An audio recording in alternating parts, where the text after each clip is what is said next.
राष्ट्रस्यार्थे नयत् ज्ञानम, राष्ट्रस्यार्थे नयत् धनम, राष्ट्रस्यार्थे बलम यन्न धिक तत् ज्ञानम धनम बलम। अर्थात राष्ट्र के हित में जो ज्ञान नहीं है, राष्ट्र के हित में जो धन नहीं है, राष्ट्र के हित में जो बल नहीं है, ऐसे ज्ञान, धन और बल को धिक्कार है।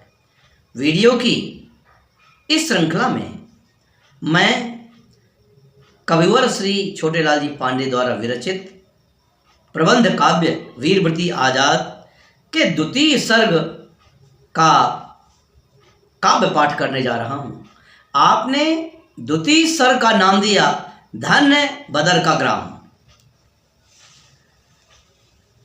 पुण्य स्थली बैसवाड़ा को करता हूँ सतवार प्रणाम। धन्य सरित सरवेल विटप तृण, धन्य यहाँ के पुर और ग्राम। राव राम बख्श भूपति और वेनी माधव सिंह महान, राजा श्री तिलोक चंद्र जी देशभक्ति का दिया प्रमाण। नाना साहब से मिलकर के काटे गोरे कई हजार, फिर नाना नेपाल भग गए किंतु त्रयी चमके तलवार। राजा बेनी माधव सिंह को फांसी दी गोरी सरकार, किंतु बचे श्री राम बख्श सिंह गोरों से मानी नहार। पर गद्दारी के कारण हुआ देश का हाल बेहाल, जासूसी करके राजा की फंसा दिए अंग्रेजी जाल। फांसी के कमंद को चूमा भारत माता की जयकार, डोला सिंहासन गोरों का आगे क्या हो करे विचार। किला मध्य में राम बख्श जी चंचल घोड़े पर असवार, कटिके दोनों तरफ दुधारी अवध क्षेत्र का था सरदार। जाकर श्रद्धा सुमन चढ़ाते कितना सुखद लगे यह धाम, अमर शहीदों की श्रेणी में सदा रहेगा इनका नाम।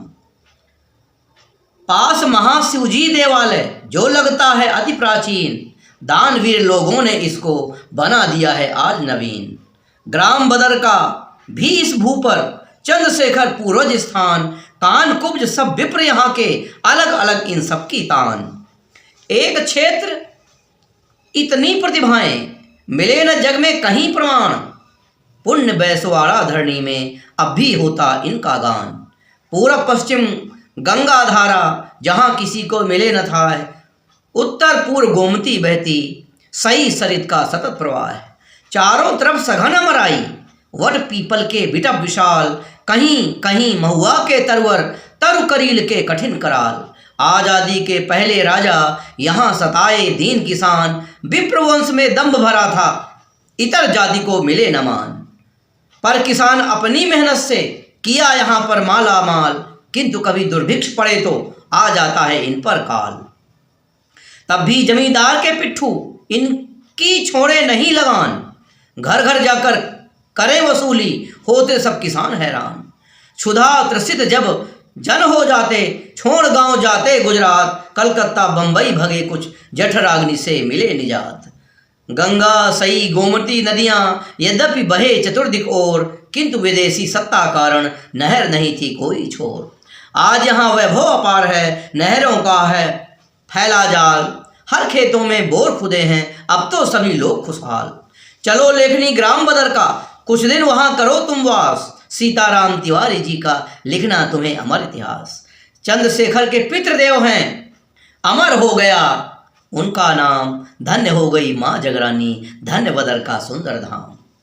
दादा महाचंद्रशेखर के सत्यनारायण विप्र सुजान, भौथी मासवानपुरवा के कानपुर जनपद स्थान। मित्रदेव की नंदन दुजवर ग्राम बदर का माल गुजार, उत्तम खेती बाग बगीचा धन संपत्ति भरी अपार।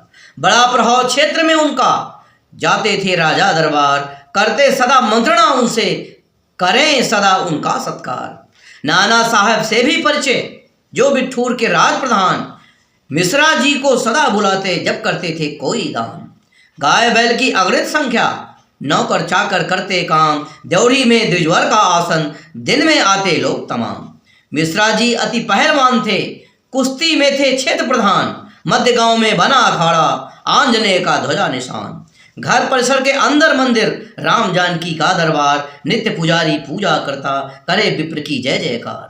पंडित जी के बुआ एक थी देवी गोविंदा जिसका नाम, सीता के सदृश सी लगती, जिसे मानता सारा ग्राम। 14 वर्ष की हुई किशोरी, पंडित जी मन किया विचार, पीले हाथ करूं मैं इसके, चिंता से हो जाऊं पार।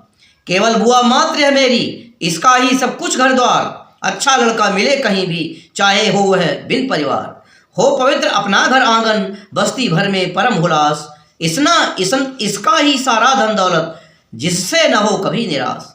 सत्यनारायण बहुत ही पुरवा, दीनहीन बलहीन किसान, पर चरित्र के धनी विप्रवर, पढ़े लिखे और परम सुजान। पता चला जब विप्र प्रवर को, कानपुर भौथी स्थान, सत्यनारायण जी को देखा, लगा कि यह तो है गुणवान। उनके पिता आचार्य जी से बात किया निज बुआ विवाह, पक्की बात हुई दोनों की, उसको भी पतो की चाहे।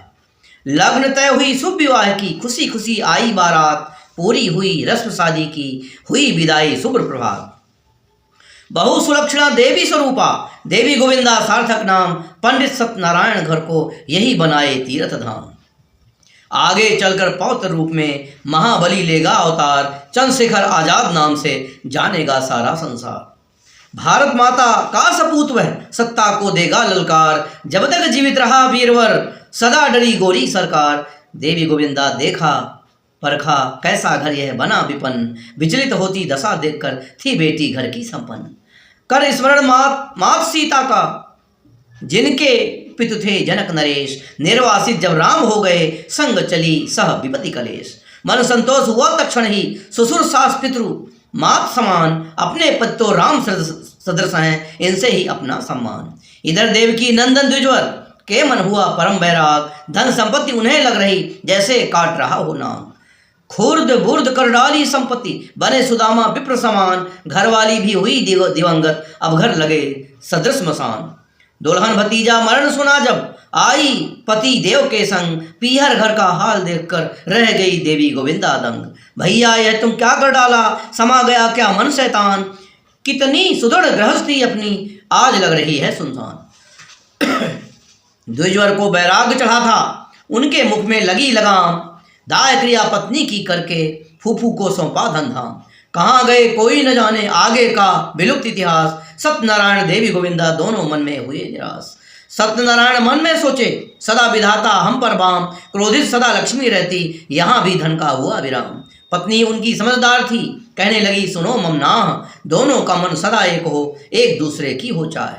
धन संपत्ति आम ही छाया, धन संपत्ति आम की छाया, प्रातः काल रहती इस ओर, धीरे धीरे चलती रहती, शाम ढले जाती उस छोर। जहाँ आज रहते हैं हम तुम, कभी नौकरों की भरमार, दसों करिंदा सेवा करते, लगे भतीजे का दरबार। हुक्का पानी भी चलता था, पंगत बैठे आंगन द्वार, मैं ही सदा परोसूं उनको, तब होती थी खुशी अपार। नांग पंचमी जब होती तो आकर जुड़े बहुत मेहमान, कई दिनों पहले आ जाते, दंड पेलते थे बलवान। सभी पर्व के उत्सव होते, सबका करते थे सम्मान, वही भतीजा अंत समय में घर को कर डाला शमशान।